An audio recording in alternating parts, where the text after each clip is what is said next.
什么人袭警？什么？袭什么袭呀？就是你，把板擦拿回来。这样都没戏啊！厉害厉害！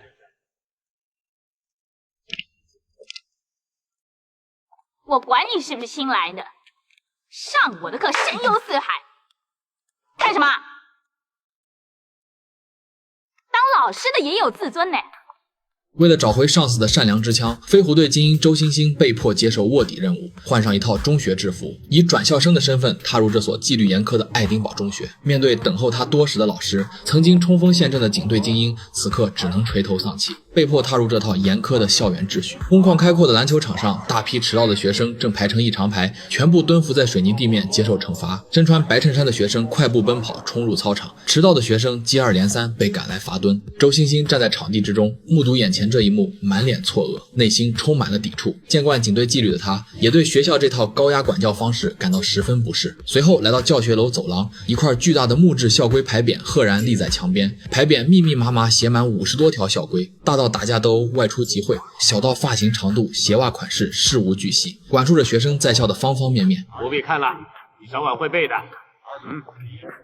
一伙本校的坏学生目光牢牢锁定迎面走来的周星星，他们一眼认出这就是学校新来的转校生。在他们眼里，新来的转校生就是可以肆意招惹、拿捏的目标。在老师的带领下，周星星来到一间办公室，这压迫感让他倍感不适。向他走来的正是这所学校的训导主任，学校里纪律的执行者，为人古板严厉，看重校规校纪，不苟言笑，戴着圆框眼镜，一身正装，气场严肃，对调皮学生十分严苛。周星星，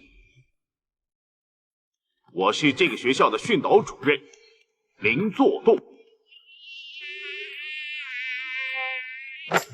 你是应伦中学转过来的，那里专出垃圾，胡搞瞎搞。我不管你家里跟董事会有什么关系，我们爱丁堡是最有名的学校，出最好的学生，我不能容忍害群之马。你如果不自爱，我就一定开除，了解吗？是长官。很有趣，带他去教室，跟我去教室。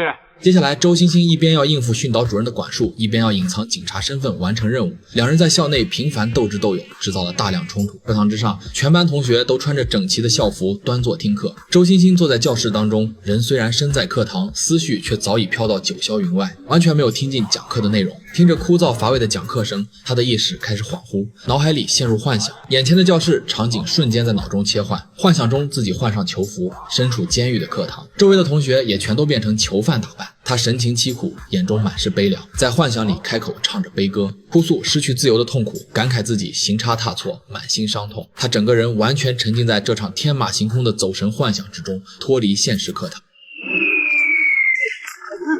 什么人袭警？什么？袭什么袭呀？就是你，把板擦拿回来。这样都没戏啊！厉害厉害！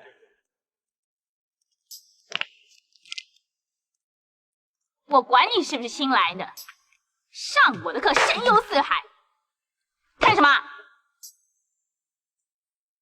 当老师的也有自尊呢。遭受老师教训的周星星低头懊恼，堂堂飞虎队精英被迫屈身中学课堂，处处受校规管束，被黑板擦反复攻击。可为了完成上级交代的任务，他只能积压内心的委屈。本片是当年香港年度票房冠军，黑板擦这个桥段成为传世名梗，无数观众带入学生时代被老师扔粉笔头、黑板擦的共同记忆。